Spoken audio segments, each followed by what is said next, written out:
Yes children, in today's class we shall start with question number 1 H part. ठीक है, we had already done till G part in the previous class, right, involving the first two methods of finding the HCF. Now we shall adopt the third method to find the HCF of the numbers. ठीक है, so in this method first we take these two numbers. The bigger one becomes the dividend and the smaller one becomes the divisor. ठीक है, तो here first we find the HCF of 91 and 114.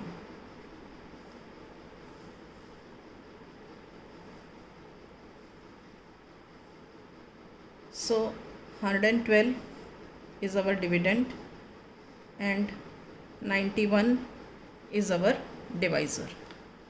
ठीक है, so how it goes, 91 ones are 91. ठीक है, तो अब क्या हो गया, 2 minus 1 is 1, 11 minus 9 is 2. ठीक है, अब क्या होता है, देखो ये रिमाइंडर आ गया.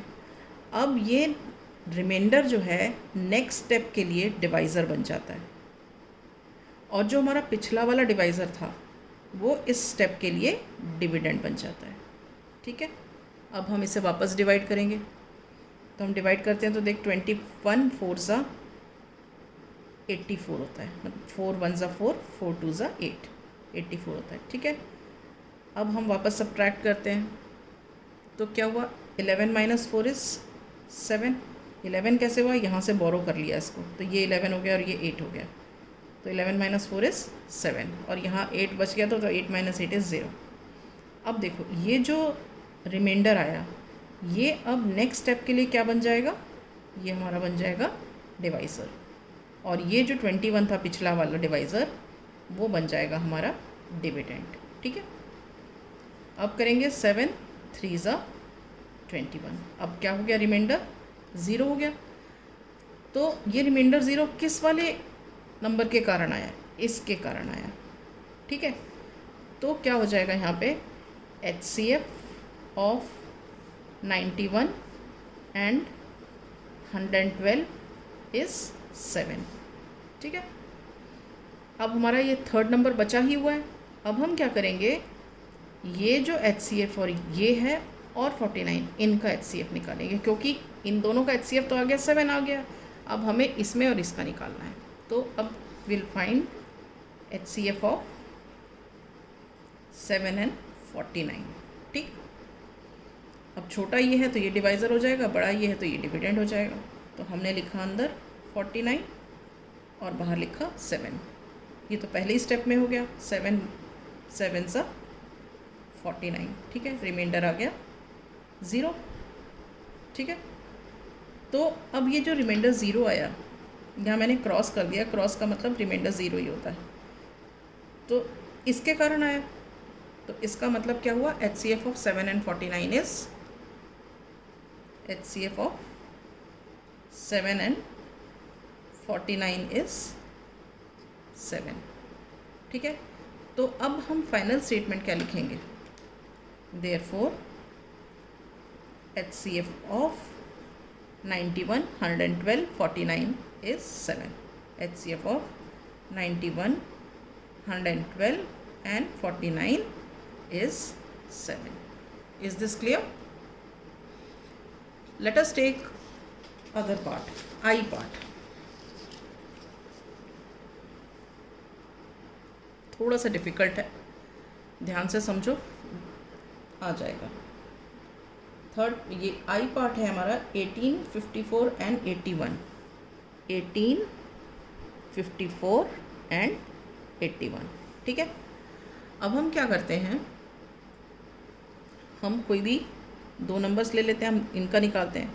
So let us find HCF of, let us find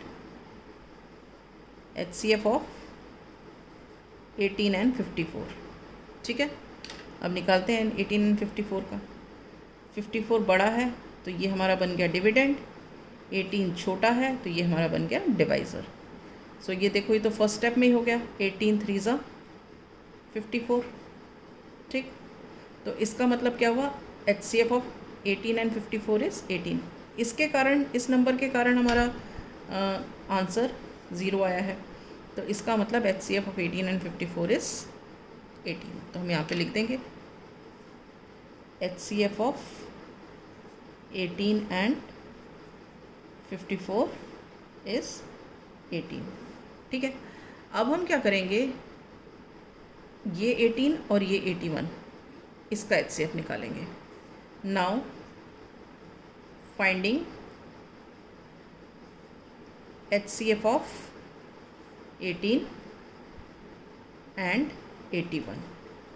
ठीक है, अब 81 बड़ा है तो 81 क्या बन जाएगा हमारा, 81 बन जाएगा हमारा डिविडेंड, और 18 क्या बन जाएगा हमारा, ये बन जाएगा हमारा डिवाइज़र। अब डिवाइड करते हैं, 18 4 ज़ा कितना होता है 72, देख लो 4 8 ज़ा 32, कैरी 3, 4 1 ज़ा 4 और 3 7 72। ठीक है, अब माइनस करो, 81 माइनस 72 करेंगे तो कितना आएगा, 9 आ जाएगा। ठीक है, ये यहाँ से बोरो किया 11, 11 माइनस 2 इज़ 9, यहाँ 7 माइनस 7 इज़ 0। ठीक है, तो ये आ गया 9। अब ये जो 9 आया हमारा रिमाइंडर, ये नेक्स्ट स्टेप के लिए क्या बन जाएगा, डिवाइज़र, और जो पिछला वाला डिवाइज़र था ये हमारा बन जाएगा डिविडेंड। अब आप डिवाइड कर लो, 9 2 ज़ा 18, हो गया रिमाइंडर 0। तो अब ये 0 किसकी वजह से आया, इसकी वजह से आया, इस 9 की वजह से आया। ठीक है, तो इसका मतलब HCF of 18 and 81 is 9। HCF of 18 and 81 is 9। तो फाइनली हम क्या लिखेंगे, देयरफॉर HCF ऑफ 18 54 एंड 81, ये 18 54 and 81 is 9। Is this clear? So this was our I part. Now we start with the J part. Let us see what is J part. J part is 12, 45 and 75. ठीक है, so let us take the HCF of first two numbers. Let us take the HCF of 12 and 45. ठीक है, तो अब हम क्या करेंगे, बड़ा नंबर 45 है तो वो हमारा क्या बन जाएगा, डिविडेंड, और 12 छोटा है तो ये हमारा बन जाएगा डिवाइज़र। ऑल राइट,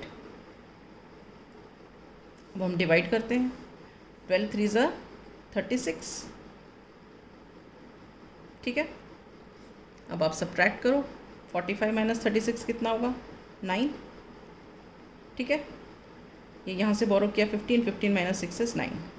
अब ये जो हमारा रिमाइंडर है ये हमारे नेक्स्ट स्टेप के लिए क्या बन जाएगा, डिवाइज़र, और जो पिछला डिवाइज़र था ये हमारा क्या बन जाएगा, डिविडेंड। ठीक है, अब आप वापस डिवाइड करो, 9 1 ज़ा 9, रिमाइंडर 3। अब जो ये रिमाइंडर है ये नेक्स्ट स्टेप के लिए क्या बन जाएगा, हमारा डिवाइज़र, और जो पिछला डिवाइज़र था वो हमारा बन गया डिविडेंड। अब सॉल्व किया, 3 3 ज़ा 9। ये प्रोसेस जब तक चलता रहता है जब तक कि हमें फाइनली 0 ना आ जाए, जैसे 9 माइनस 9 इज़ 0, हमने कांटा लगा दिया मतलब इट इज़ 0। इस स्टेज तक हम, this is called continued division method, right.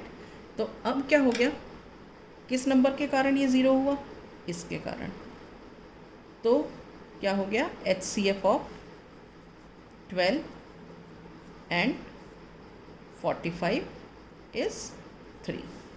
ठीक है, अगेन अब हम क्या करते हैं, अब ये हम इसका और 75 का HCF लेते हैं। Now let us take the HCF of 75 and 3। अब 75 बड़ा है तो वो बन जाएगा क्या, हमारा डिविडेंड। ओके, और ये छोटा है तो ये बन जाएगा हमारा डिवाइज़र। डिवाइड करते हैं, 3 2 ज़ा 6, 1 रिमाइंडर, ब्रिंग डाउन 5, 3 5 ज़ा 15। हो गया कम्प्लीटली डिवाइड। तो किसके कारण डिवाइड हुआ कम्प्लीटली? इस नंबर 3 के कारण। ठीक है, तो इसका मतलब क्या हो गया? HCF of 3 and 75 is 3, 3 and 75 is 3। तो फाइनली हम आंसर क्या लिखेंगे? Therefore HCF of 12, 45 and 75 is 3। Is this clear? Okay. So I wind up here only. In the next class we shall start with question number 2 of exercise 3.6.